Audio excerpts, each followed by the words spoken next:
if Trump wins, and obviously I suspect there are people with mixed feelings about whether that should happen, but we do have an opportunity to do kind of a once in a lifetime deregulation and reduction in the size of government. If Trump, a once in a lifetime chance for deregulation.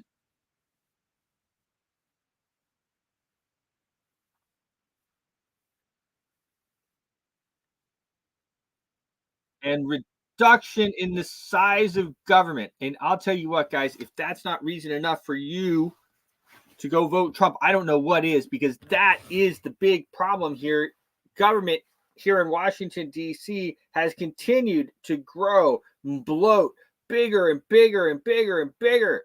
And it's like it never stops. And then every president that gets in, nobody wants to be the guy that, everybody wants to be the jobs president, right? They want to give out jobs to everybody. So nobody wants to be the guy that's actually shutting everything down in government and ending all of those jobs. They want to create jobs. And so this is this cycle that we have here. We go over and over and over again. And good morning to you, Sanjeev. And we never get out of it. And so this is a once in a lifetime chance, the great Elon Musk says. And I'll tell you what, he's talking about, you see what he did with Twitter. Okay. He's talking about actually reducing government by 70%. And let me tell you guys, it should be more like 90%, but I'll take 70. I'll take 70%. I mean, this is legendary stuff here. This is life-changing stuff. Good morning, Sanjeev. This is like, guys, if we pull this off, I don't think that Trump is going to end the Fed or anything like that. I wish he would, but I don't think he's going to. I think that he may or may not understand. I don't know. He's a very smart guy, so don't get me wrong. I'm not saying anything like that, but I don't know. He's not going to do it. He's not going to do it. He has a lot of dollars. Okay, my man has a lot of dollars. He's not going to end the Fed, but he'll move us in the right direction. I mean, guys, here's the thing. If you close down 70% of the government, then all of a sudden you don't have to worry so much about the central banking cartel. I mean, you never have to forget those guys, but all of a sudden, like, the dollar's a lot stronger. Okay. You're not bloated. You're not bleeding money everywhere. So everybody thinks that the taxes get paid to the government. The taxes don't get paid to the government. The taxes get paid to the banking cartel. Then the government says, okay, we want this money, and the banking cartel gives them that money. That's the way it works. And I'm talking about the Federal Reserve, okay, the banking cartel, and the central banking cartel, the banking cartel. And they don't have to ask anything about monetary policy as well. They can print up as much money as they want and send it everywhere. As a matter of fact, Juanita Broderick, the great Juanita Broderick, put out a post yesterday. And Juanita Broderick, here she goes. And because Janet Yellen comes out. Janet Yellen. Who's Janet Yellen? Did you elect Janet Yellen? No, of course you didn't. So Janet Yellen comes out and she says that the U.S. is going to give $20 billion more dollars to the Ukraine. Everybody loves to hate on the Ukraine. You're not allowed to talk about, we just gave $5.2 billion more dollars to Israel. We give them far more than Ukraine. It's just that Ukraine is easier to talk about. So everyone loves to talk about that. They love to hate on Ukraine. Ukraine is just an extension of Israel as it is right now. Trust me. Okay, that's it. Actually, if you look at the whole Greater Israel Project, it goes right up there. Ukraine is what used to be Khazaria, and that they think that's theirs too, and that's the Greater Israel Project. So Juanita Broderick, and I'm looking for the post right now. She puts out the post of Janet Yellen. Yeah, I'm so sick of this. Well, shoot, man, this girl treats a lot. I can't hardly find her post now. I wrote underneath. Here it is, right here. Let me boom. Here it is. Let me share this. This old hag Yellen announcing another $20 billion of your tax dollars is going to Ukraine. Right underneath it. Are you starting to understand who our rulers are? I said.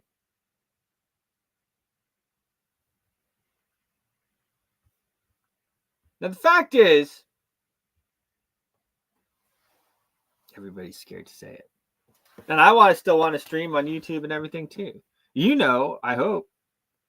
Of course, I have everybody commenting, oh, I know who it is. It's the globalists and it's NWO and it's the anything but saying it. I mean, I guess we all do it.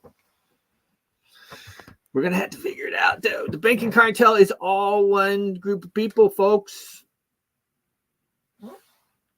Anyway, you are watching on the Smart Money Culture TV network, as well as streaming around the world on YouTube and Instagram and all the rest of them.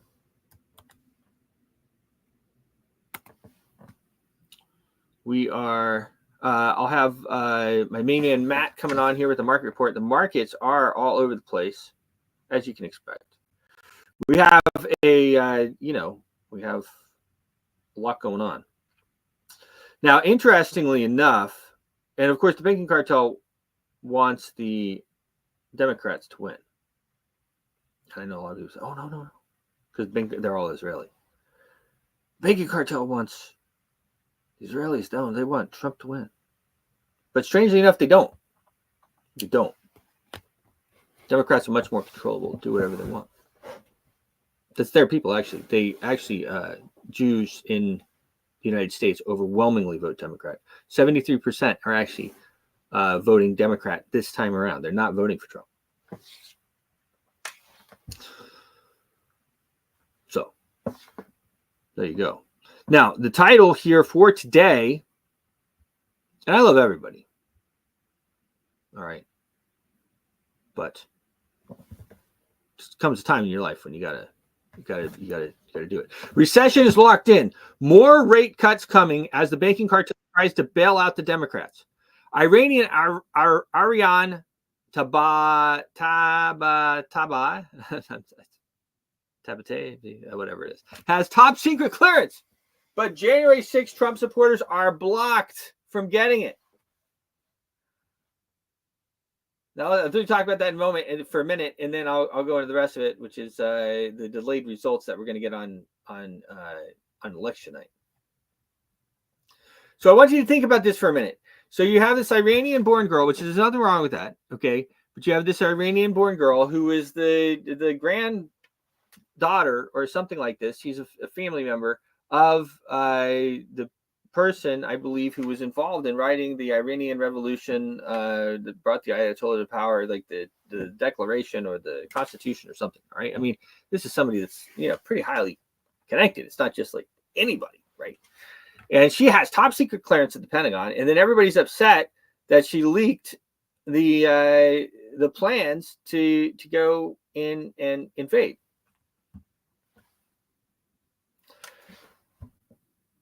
I mean, it's kind of a no-brainer. Like, of course she did. Like, it's her family, guys. It's her family. Like, you know what I mean? Like, what's she going to do? Like, she sit there and, and then meanwhile, most of you probably don't even know this, but if you're a unabashed Trump supporter, if you're supporting Trump openly, if you wanted to stop the steal, if you came to the Capitol on January 6th or openly supported it, you can't get a clearance. You can't work for the government in some type of capacity that you need clearance. So when you wonder why Trump is surrounded by a bunch of people that aren't like you, well, that's a big reason. Because the deep state is so embedded in the government that he can't even hire people like you because they won't approve it. They won't approve it. I mean, we're talking about you were on X saying, Stop the steal. And we had like all kinds of irregularities, let's call them, right? I mean, massive amounts of irregularities all over the place. I mean, Arizona, actually the state Senate or Congress or whatever, the state body had said, this is messed up. And that's actually what everybody's waiting for. We were all waiting for Arizona not to carry. And then, of course, more than likely, intelligence agencies started the mess, right? Started the riots. Everybody was there peacefully protesting. But if you were there or you openly supported it, you can't get a clearance. You can't get one. Never mind that the Constitution of the United States outlines what you do in a situation when you have a government that was doing what they were doing.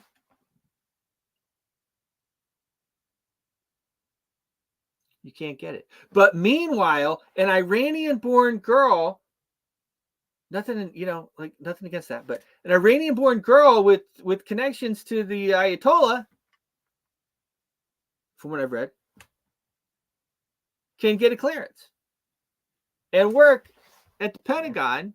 She's like the person who, this girl, Ariane, she's the person who was instrumental in putting together the nuclear deal or whatever that Obama touted as he went through. So you're blocked, and that's going to be a big problem. Okay, it's a big problem. It has to be fixed, guys, because here's the thing. So let's say Trump wins, and that's why I've been saying actually for a year that he might win, and they're just going to make sure he can't do anything. And that's one way they make sure he doesn't do anything, is that they don't have any patriots that are actually working for him. Zero. Like, if you supported the election after the bank heist videos, after watching everything that went on in Georgia, after watching the truckloads of ballots that showed up in the middle of the night, then you're either on the wrong side, period, or you're stupid. Either way, you shouldn't be working for the president of the United States, but that's the only type of people that he can hire right now. You are blocked. I'm about to bring Matt Dixon on, but I want to finish up the title here because it leads right into it. Already, Pennsylvania, Arizona, Michigan, and Pennsylvania, Arizona, Michigan. I put Arizona twice. Oh my gosh. That's in the title too.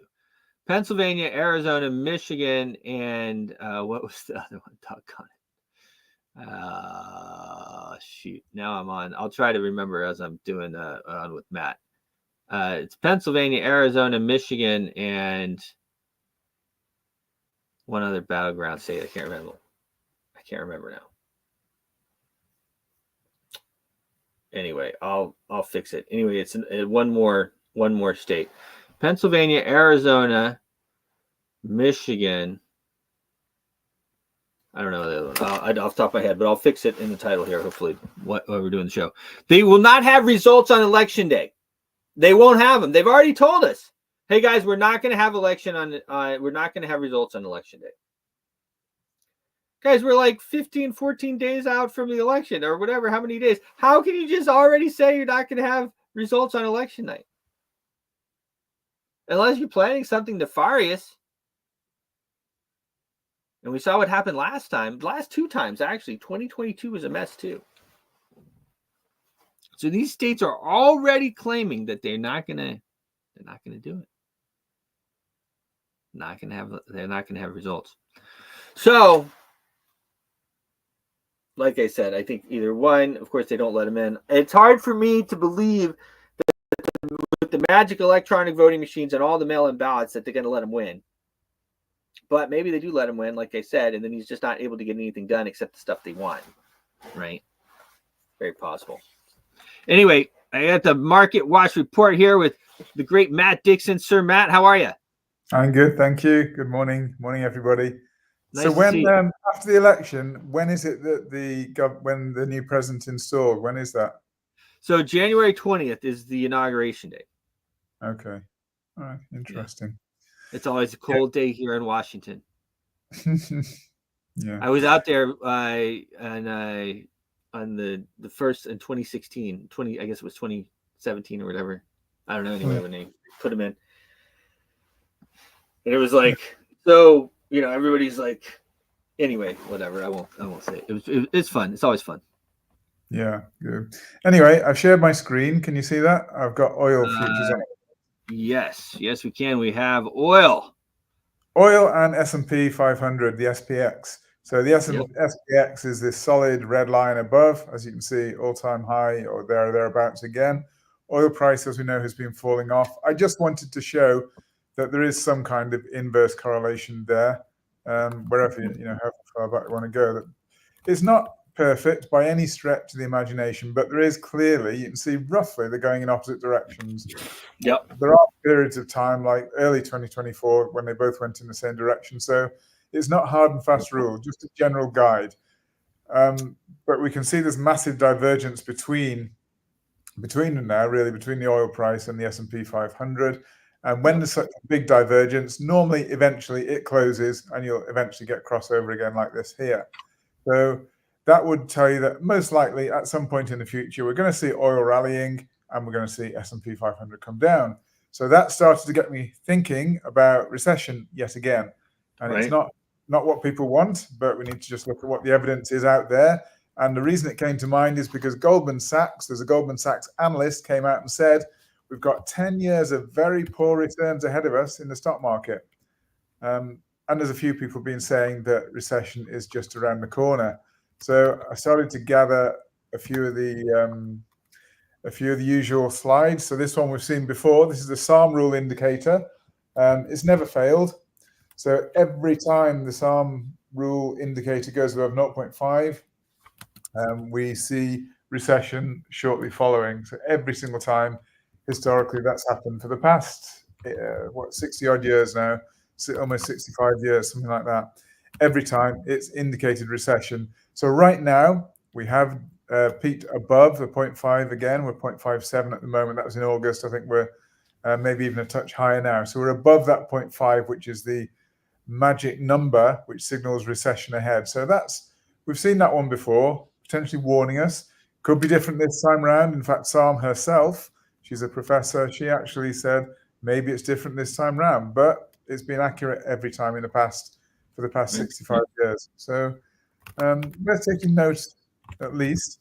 So I then looked at some other charts that I've had around. So this is looking at CPI inflation. As we know, CPI peaked and it started to fall. And again, that's been an indicator every time, or virtually every time in the past. Not every time, it's not quite as strong a predictor as the SARM rule. But typically, like at the start here, back in the 1980, this is 18, sorry, so looking over 100 years ago now, we can see CPI peaked, and then shortly after that, CPI was falling rapidly, and we got recession. And that's happened with, reasonable, not perfect, but reasonable accuracy. We've seen them roughly coincide. It's not a perfect indicator, but just to say, once again, right now, if you looked at it again now, we've obviously seen CPI peaking. It has come down. As we know, it's still elevated a little bit in the US. It's above target, but it has been coming down dramatically from the peak just a year ago. So that's another sign that maybe perhaps recession's around the corner. So I'll just go on to my next, see what we have here. So here about Fed funds rate, when Fed fund rates peak, recession follows. And again, that's been pretty accurate going back 70 years or so. We can see a peak here in Fed funds rate, and then when it starts to fall, it's recession. So we know the Fed has started to reduce rates now. They just dropped them 50 basis points. We've probably got another 25 basis points coming in a couple of weeks' time. It's November the 7th, I think, the actual rate decision. So just a couple of days after the election. But you can see here, when the Fed funds rate drops, it's coinciding with recession on 1, 2, 3, 4, 5, 6, 7, 8, 9, 10 occasions. It's now 11 and maybe 12 this time round. So it's been, quite an accurate predictor of recession coming. So obviously the Fed are going to start to reduce rates dramatically when they see growth slowing. So that's why it coincides with recessions. And we know that the Fed, I mean, I didn't expect 50 basis points, but clearly they know things that we don't know about the economy. And that'll probably take me on to my next chart. And I think this is why they reduced rates by 50 basis points. This is Treasury yields, and it's looking at the 2-year minus the 10-year curve. So what this is actually looking at is inversion. So when you have long rates lower than short-term rates, then that's an inversion of the yield curve. That's basically telling you recession ahead. And what normally happens is you get this inversion, and then you get basically an uninversion. So the yield curve crosses over again into an uninverted situation, which is actually the normal situation.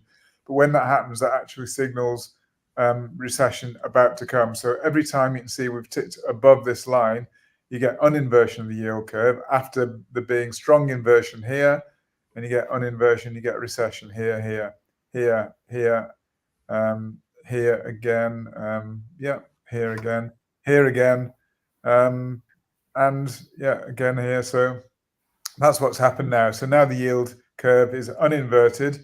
It has been inverted. That's when it's below this line. It's been strongly inverted. That was telling us recession is coming. And then shortly after you get the uninversion, you can see it's normally after the uninversion. So it's perfectly normal to get the yield curve uninverted. In other words, that's when long-term rates become higher than short-term rates then. So it's become uninverted.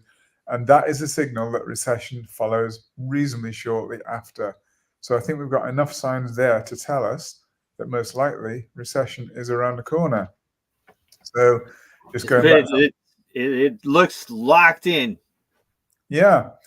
And then just going back to the charts, again, flipping back to the oil chart here, there's such a big divergence between oil and the S&P. I think that big gap will start to close soon. So you'll start to see S&P coming down, oil price coming up. What's likely to cause that? Well, you'd expect it to be geopolitical. I do not think that we've seen the last of this confrontation in the Middle East. Well, and like I was saying, as I didn't send anyway. The Ariane girl, they bet they were going to actually already invade, maybe, but the plans were leaked. Well, anyway, looks like possibly that's what happened. Okay, interesting.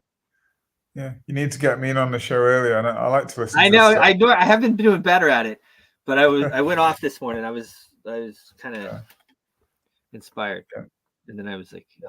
That's okay. So here we've looked at the dollar yen before. It's very, very important. So when we saw dollar yen falling down sharply, that actually was the stock market selling off. Right now, we're seeing dollar yen rising again. So this is effectively the carry trade is being, people buying back into the carry trade. So they're still borrowing from the very low interest rate yen. Even though they raise rates, it's still very, very low interest compared to, for example, the US. So makes sense. If you can borrow at almost zero interest and you can invest it in US treasuries at quite a high interest rate, you're going to do it. So you'll take money from the yen, you'll borrow from the yen, you'll invest it in the US dollar. And that's why we see this rising of the US dollar against the yen. But at some point, again, that will likely reverse to the downside. I'd need to check on this. It looks like probably a 5-wave move down. I think it's a 1, 2, 3, 4, 5, but I need to look in much more shorter term detail to look at the internal wave counts, but it looks like 5 down. And whether we've got an A, B, C, 3 up here, again, I need to look. We've actually, this is smart. We can see here, I measured the A wave, transposed the B wave. I did this weeks ago. Gave a target 1.618, and look at it. We're just about at 1.618, almost exactly. And that's the golden ratio. The 0.618 is the golden ratio. And I know Bruce had some smart young guy on about talking about the Fibonacci ratios, the golden ratio, the God ratio, etc.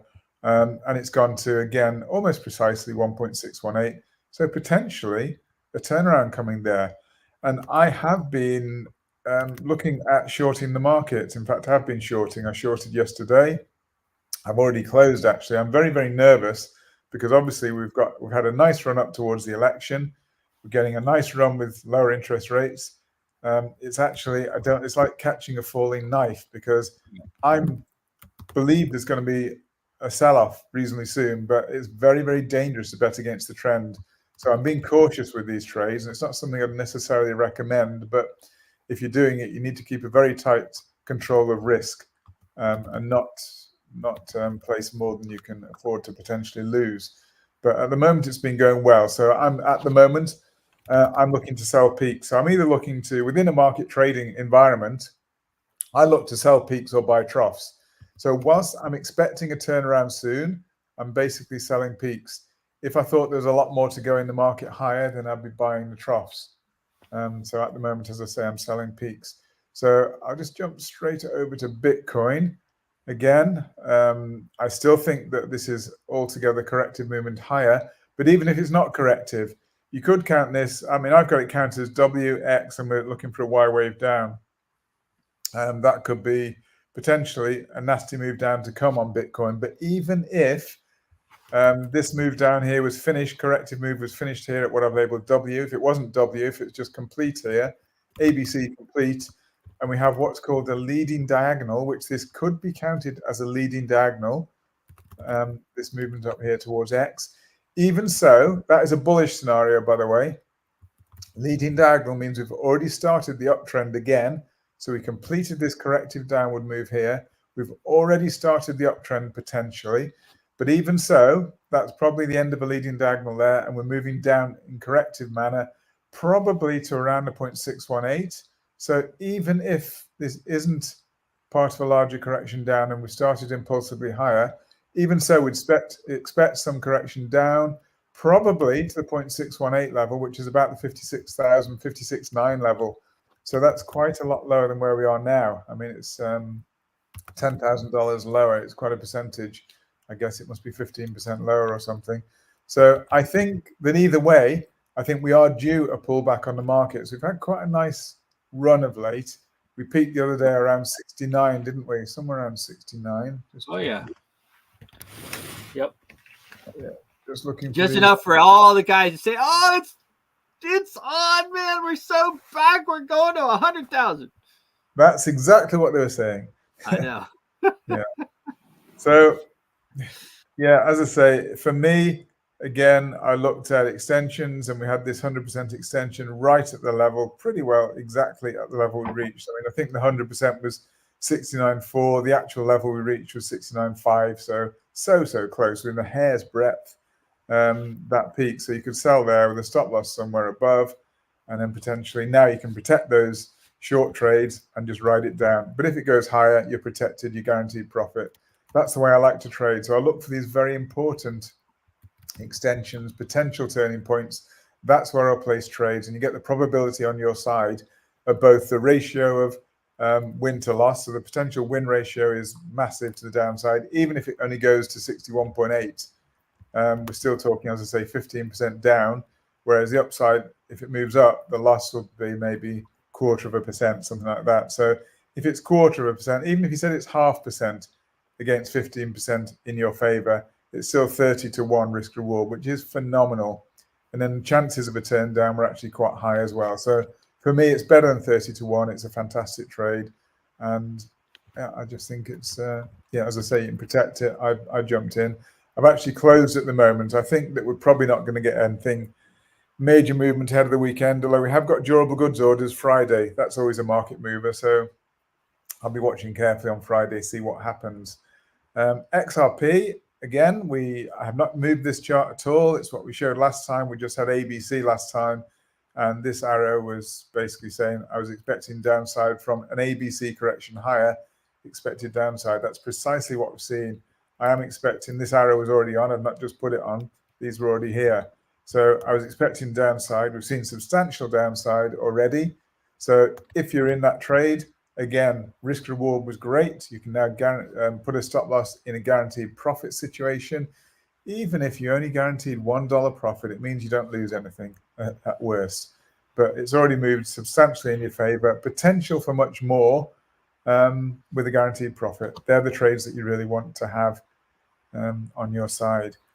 We'll just have a look. DXY has really rocketed, hasn't it? Look at this dollar index, massive pump higher. So again, that's partly in response to weakness elsewhere around the world, and partly to do with the resilience of the US economy. It has stayed relatively robust, which is why the Fed have a bit of a problem. They've got all these conflicting factors. But as I said, I think they're looking at the yield curves. They're looking at the bond inversion and lack of inversion right now. So they're looking at the bond markets, and that's what's informing them of what they're doing with interest rates. That's why they dropped by 0.5% and why they're probably going to drop by another quarter. And I think they were actually 99% positive now. They're going to lower rates again by a quarter. So that's almost nailed on, and it's just a couple of weeks away. But this strong movement higher, again, not good long term in terms of risk assets.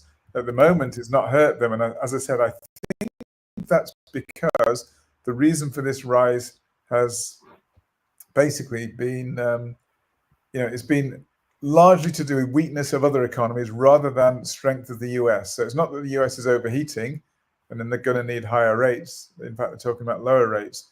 All it is weaker international economies.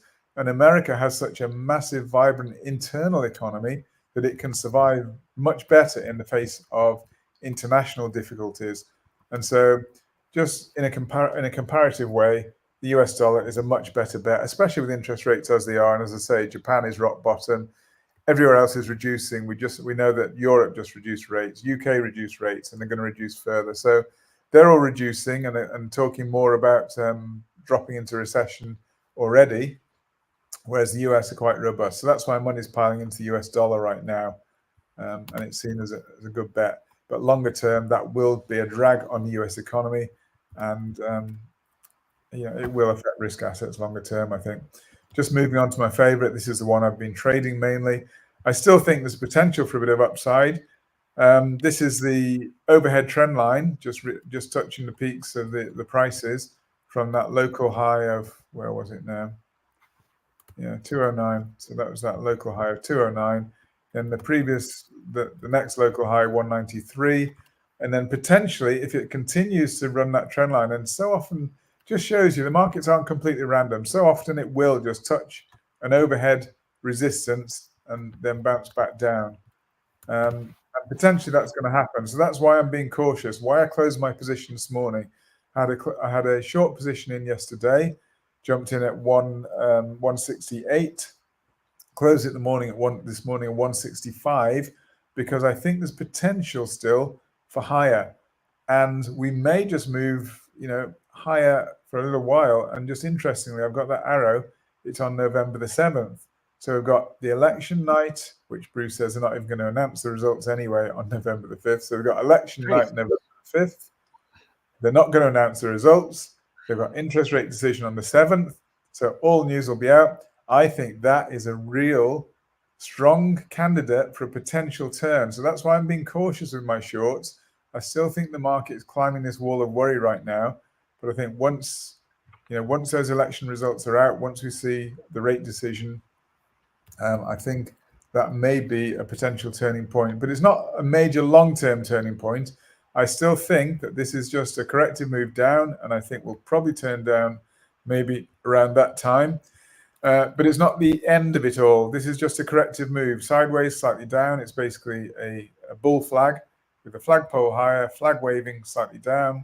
But eventually we will push higher with Solana to challenge the previous all-time high of 258, and with Bitcoin probably to exceed the all-time high of 73,000. So a lot of tokens pushing substantially higher. Ethereum, I think, will quite possibly challenge its previous all-time high. We'll get after a bit more of a correction on XRP, we're going to get another push up in XRP. That probably won't actually challenge its all-time high, but we could still get a decent little pump on XRP. Same with lots of assets. I just think that they'll all, if we do get a pullback after the election, I think we will then, after that at some point, maybe we'll get a Christmas rally to push us to new all-time highs. That's often the case, isn't it? It is. Yeah, it loves to rally at Christmas. Back in the early days, I used to think that it was because people were buying stuff with Bitcoin. I'm like, that's why it's going up. We're talking like, when Bitcoin was like $700, stuff like that. But yeah, I don't know. It does always rally at Christmas. I think these days I attribute it to other things, like people buying Bitcoin for their loved ones. I don't know. It likes to rally at Christmas. It's actually down to Santa Claus, to be honest. But anyway, what's that? It's down to Santa Claus. It is. It's Santa Claus. Exactly. Yeah. So looking at gold, all-time highs yet again, just never stops at the moment. We will get a pullback at some point. Again, it'll be a corrective pullback, I believe. Corrective meaning that the trend will still be higher. Correction is just a correction of that uptrend, but there'll still be higher highs to come after that. So I'm still very positive on gold, even if we get a bit of a pullback. But it's like the other assets. I'm still actually extremely positive on Bitcoin, even if we got a nasty pullback, which is quite possible. And again, there's no certainty with this. People talk about no way this is happening or that's happening. Well, we don't know for certain. It's all basically managing your risk and your reward. I believe, I'm reasonably confident, we'll see new all-time highs for Bitcoin. And I'm confident that even if we get a pullback on gold, we'll see new all-time highs yet again for gold. So across the board, I think things are looking very positive. Just checking if there's anything else we need to be looking at, particularly at the moment. And then we cover the major assets. The pound, as I said, the reduced interest rates. The UK economy is looking pretty shaky, although the IMF did actually upgrade UK outlook a little bit. But even so, it's a pretty shaky outlook. So I'm expecting the pound to continue to fall against the US dollar, and that's precisely what we've seen. We said it was going to happen, and it's precisely what's beginning to happen. And I think it's been a major corrective move from that low point we had at 103, was it? Somewhere around there, I think. Yeah. Looks like a corrective move to the upside. I don't see anything impulsive about that. We've already overlapped on the downside, overlapping this high here. The movement down has overlapped it. After exceeding it, it's overlapped to the downside. So it looks like a corrective move to the upside. We may still chop around. Maybe we'll get another final push higher before it sells off. But I told you, my prediction almost a year ago now was that the pound is going to go below the dollar. So it's going to flip. Yeah. How close are we now? Oh, we're still a long way away. We're 129 right now. So I did expect, as I said, after that 103, we're going to get a nice big correction to the upside. And if you look at the pound longer term, that was always on the cards that we were going to get a good correction. Not sure, it could be complete, or we may have a final push up, maybe to take us to that golden ratio, 1.618. In fact, where are we at here? Let's just see. I'll tell you, when that happens, that'll be remarkable. I love London. I'll have to go just to spend a stronger dollar. Yes. In the country that I've always just been like, oh gosh, how much is that coffee? Like, how much is that beer? Like, how much is the hotel? Oh my gosh. Yeah. Quite interesting. It was 2 to 1. Absolutely, yeah. That must have been painful. It was painful. Yeah, They're like, oh, it's only 90 pounds or 300 pounds for the hotel or whatever. It's like, yeah, it's $600. Yeah. So I measured this A wave, or this wave up. I transposed to here. Now, 0.5 we've got here isn't actually a Fibonacci number, but interestingly, it often happens, and actually it very often happens with the pound dollar for some strange reason. So it actually moved up 50% so far, precisely on the dot, 50%, the extension of this first wave higher. So it could already be over. So this corrective ABC movement could be over, with C being precisely 50% of A. So that's a fair possibility. And I think the A wave is made up of 3 waves here, corrective move down, and 3 waves here. So it's probably a WXY wave of some sort. And as I say, I'm expecting at some point, and it'll be probably next year, I think we're going to see the pound crashing massively low and the dollar strengthening massively. So you're going to be able to come to London, and instead of spending, £100 being whatever it is in dollar, £100 is just going to be $100 or better. Crazy. Yeah. Crazy. So I think we'll welcome you to London next year. So all in all, that's pretty well it. We've seen a downturn in most cryptos at the moment. It's a bit of a down day. I think we are very close. We're treading water really ahead of, obviously, durable goods orders Friday is actually quite important, but we're treading water really now ahead of election day and ahead of interest rate day.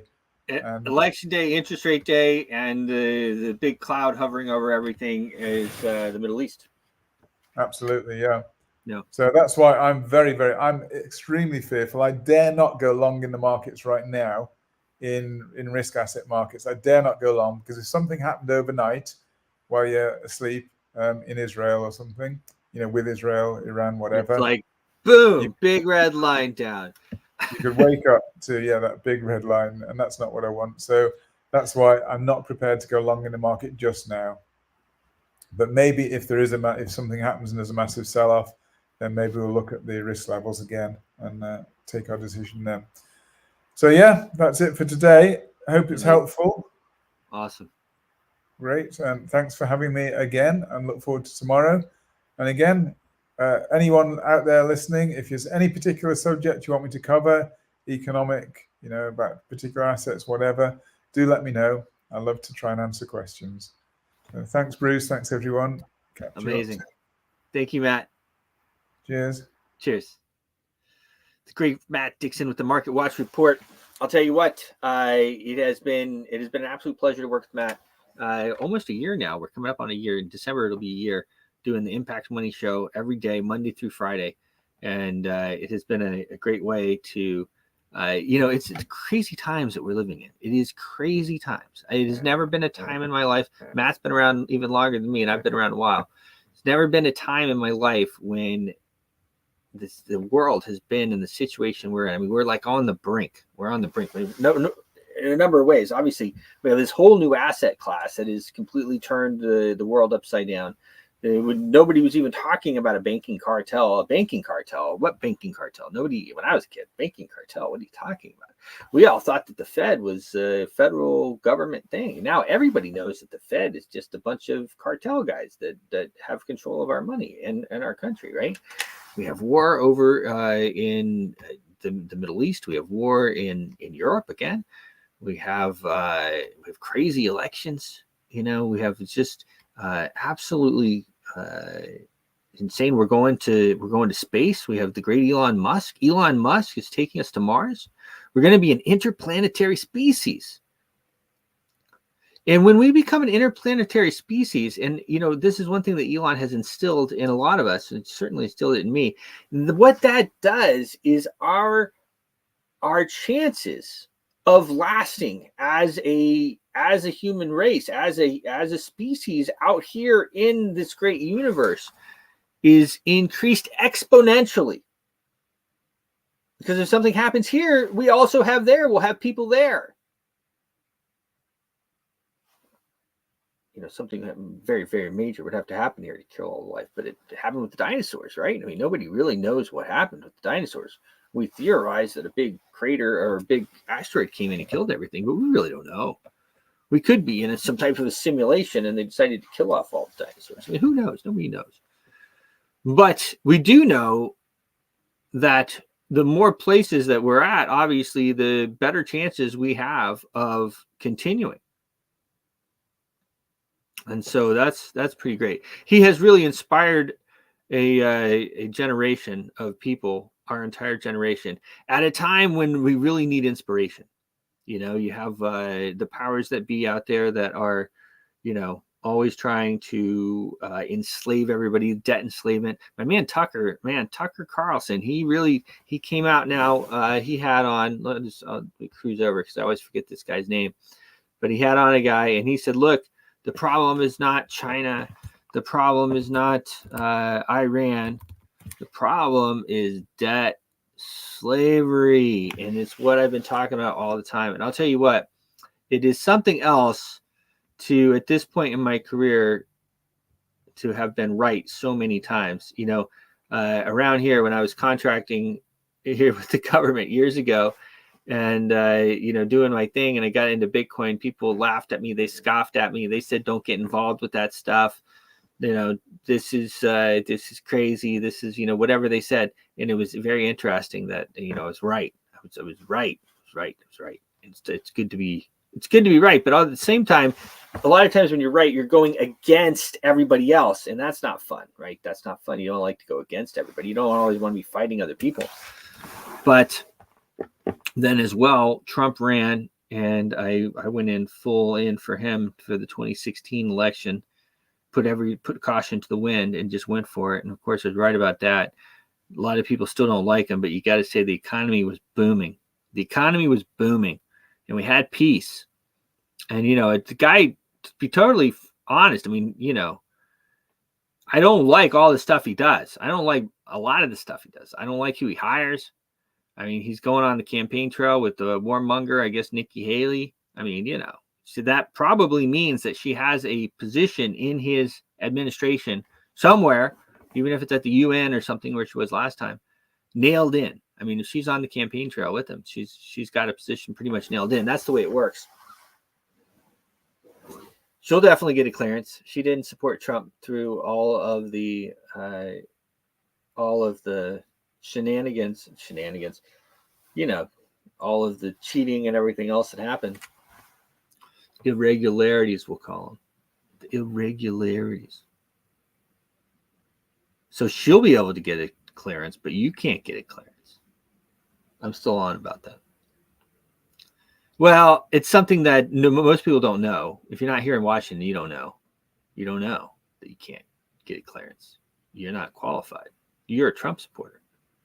Like, basically, if you're a Trump supporter, you can't work for the government. You can't work for the administration, even if Trump gets in. Unless they fire 70% or more of the government. And if they do that, then they'll probably be able to get some people in positions that are more adhere more to the U.S. Constitution. So the great Tucker Carlson here, he had on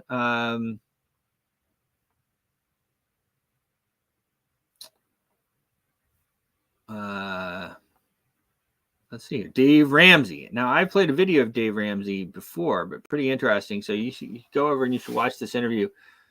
And he says, which has destroyed more lives of Americans, Iran and Russia, or our domestic credit card companies? David Ramsey on the real threat we face, which is debt, slavery, which I talk about all the time. Debt, slavery. Okay. You can't, people, let's say you have a job, right? Now, here you go. And this even plays into what I was saying. Anyway, this even plays into what I was saying with the whole getting a government clearance. I'm going to pull that back up in a minute. But let's say you have a government clearance, right? And you have to pay your bills. You have to pay your mortgage. You've taken out some ridiculous mortgage on your home, which you're going to pay double. You're going to pay double in the end for your home. Double, more than double. Cars. Do the math. You take a loan on your car, you're paying like so much money. It's crazy. But you have some government clearance and you can't openly support Trump when he needs it because you'll lose your job. And if you lose your job, then you can't pay your bills. And if you can't pay your bills, then you lose everything. You lose the house, you lose the wife, you lose the cars, you lose it all. You can't pay your bills. And that's debt slavery. That is debt slavery. Here we'll give you money to get whatever you want. They inflate the prices, though, so much. The prices of everything wouldn't be so high if we didn't have this debt slavery system from the banking cartel that has taken over the country. And I talk about it, but I don't think people even realize it. In 1933, they used the US dollar to steal all of the gold from your family. They took all the gold. They told you they would give it back, and they never did. That was the Federal Reserve, and Eisenhower signed an executive order, and they gave all the gold, just like when they collect taxes, they don't give it to the government. They collected all the gold, and they gave it to the Federal Reserve, the banking cartel. They still have your family's gold.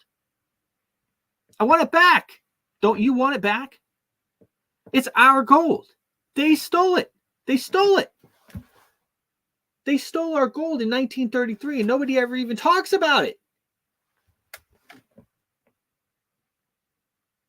They gave you paper dollars, and then they diluted the mess out of the paper dollars, and they printed them up and printed them and printed them and printed them and made them worth freaking nothing.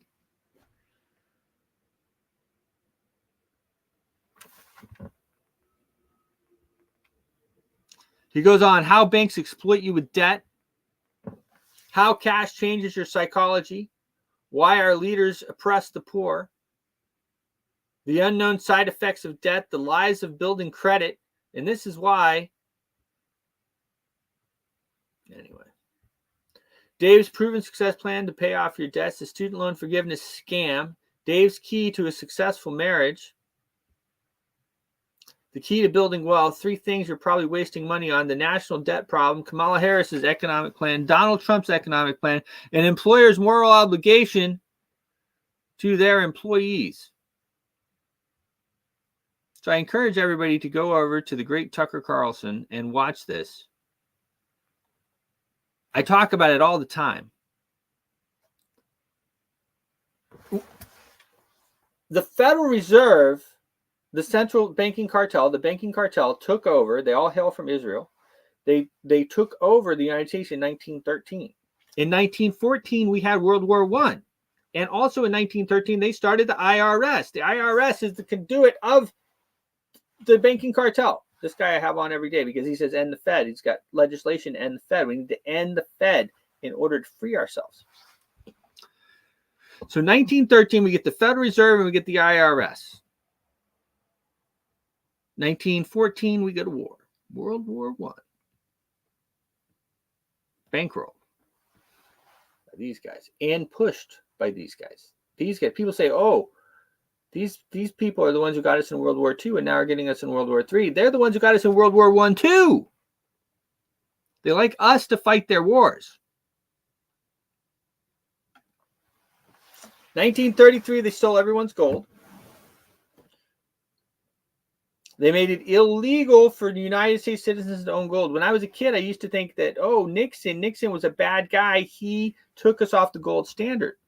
All Nixon did was stop us from paying as a government, as a country, paying for dollar bills in gold, because a country used to be able, a different country used to be able to trade it in for gold. You weren't allowed to own gold, but the Federal Reserve, they were, of course, those guys were allowed to own gold, and other countries were allowed to own gold, and so they would trade in the U.S. dollars that they had for gold, and we probably, as a country, out of gold. They have all the gold. Wouldn't be surprised if Fort Knox is empty. And I think Nixon knew that. Nixon was like, well, we don't have gold to pay everybody, so I'm going to take us off of this quote-unquote gold standard, which we weren't on anyway. They were already printing money out of thin air. That's why we had inflation.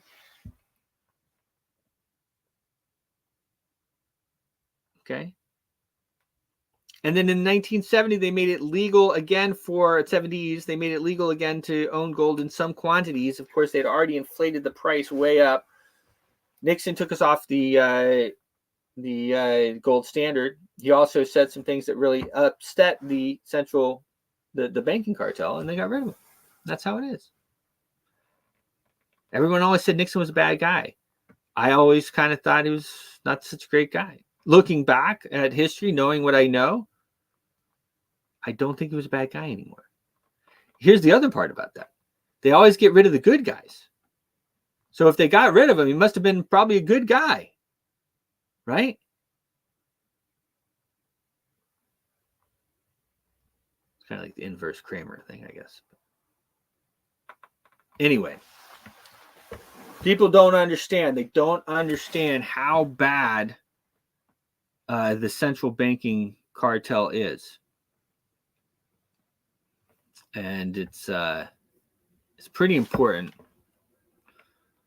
that we understand. Look here, bank.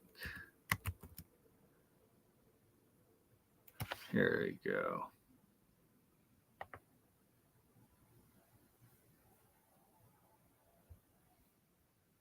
I'm going to play this. I've played it before. You may have seen it.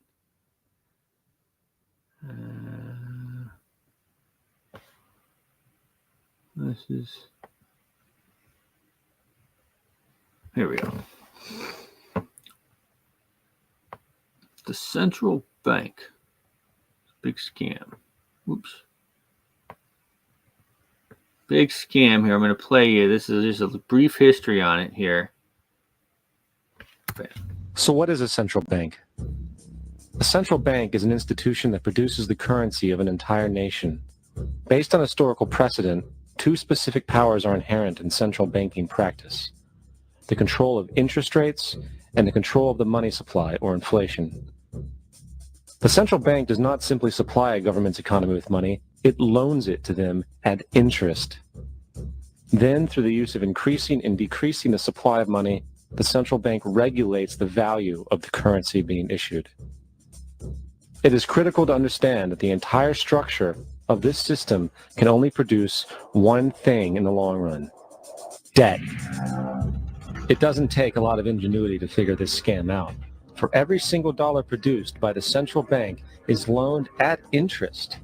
That means every single dollar produced is actually the dollar plus a certain percent of debt based on that dollar.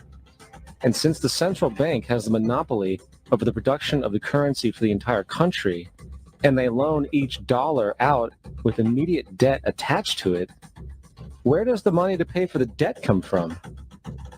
It can only come from the central bank again, which means the central bank has to perpetually increase its money supply to temporarily cover the outstanding debt created, which in turn, since that new money is loaned out at interest as well, creates even more debt.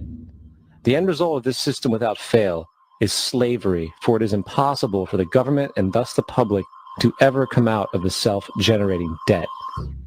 At this time, the dominant families in the banking and business world were the Rockefellers, the Morgans, the Warburgs, the Rothschilds.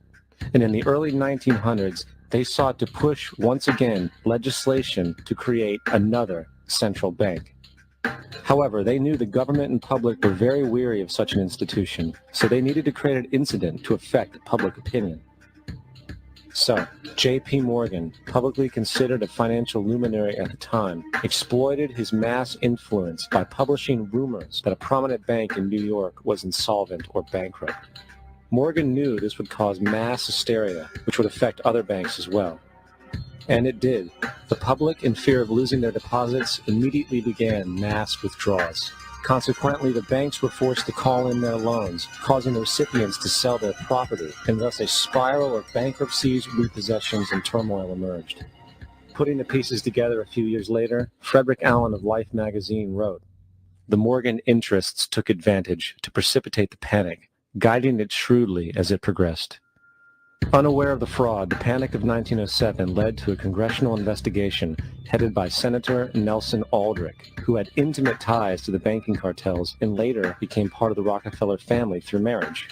The commission, led by Aldrich, recommended a central bank should be implemented so a panic like 1907 could never happen again. And in 1913, with heavy political sponsorship by the bankers, Woodrow Wilson became president, having already agreed to sign the Federal Reserve Act in exchange for campaign support. And 2 days before Christmas, when most of Congress was at home with their families, the Federal Reserve Act was voted in, and Wilson in turn made it law. A world banking system was being set up here, a superstate controlled by international bankers, acting together to enslave the world for their own pleasure. The Fed has usurped the government. Now, the public was told that the Federal Reserve System was an economic stabilizer, and inflation and economic crises were a thing of the past. Well, as history has shown, nothing is further from the truth. The fact is, the international bankers now had a streamlined machine to expand their personal ambitions. It's alive! It's alive! It's alive! For example, from 1914 to 1919, the Fed increased the money supply by nearly 100%. Resulting in extensive loans to small banks and the public. Then, in 1920, the Fed called in mass percentages of the outstanding money supply, thus resulting in the supporting banks having to call in huge numbers of loans, and just like 1907, bank runs, bankruptcy, and collapse occurred. Over 5,400 competitive banks outside of the Federal Reserve System collapsed, further consolidating the monopoly of a small group of international bankers. Privy to this crime, Congressman Lindbergh stepped up and said in 1921, "Under the Federal Reserve Act, panics are scientifically created. The present panic is the first scientifically created one, worked out as we figure a mathematical equation." However, the panic of 1920 was just a warm-up. From 1921 to 1929, the Fed again increased the money supply, resulting once again in extensive loans to the public and banks. There was also a fairly new type of loan called a margin loan in the stock market. Very simply, the margin loan allowed an investor to put down only 10% of a stock's price, with the other 90% being loaned through the broker. In other words, a person could own $1,000 worth of stock with only $100 down. However, there was a catch to this loan. It could be called in at any time and had to be paid within 24 hours. This is termed a margin call, and the typical result of a margin call is the selling of the stock purchased with the loan. So, a few months before October in 1929, J.D. Rockefeller, Bernard Baruch, and other insiders quietly exited the market. And on October 24th, 1929, the New York financiers who furnished the margin loans started calling them in masse. This sparked an instantaneous, massive sell-off in the market, for everyone had to cover the margin loans. It then triggered mass bank runs for the same reason, in turn collapsing over 16,000 banks, enabling the conspiring international bankers to not only buy up rival banks at a discount, but to also buy up whole corporations at pennies on the dollar. It was the greatest robbery in American history. But that didn't stop there. Rather than expanding the money supply in order to recover from this economic collapse, the Fed actually contracted it, fueling one of the largest depressions in history. Your voice is powerful. When combined with social engagement, it's a force for change. Decentralized media paired with free speech is the catalyst for an empowered world and a unified, invaluable ecosystem. Join Global Boost, become a champion of free speech, and help to reshape the future of media.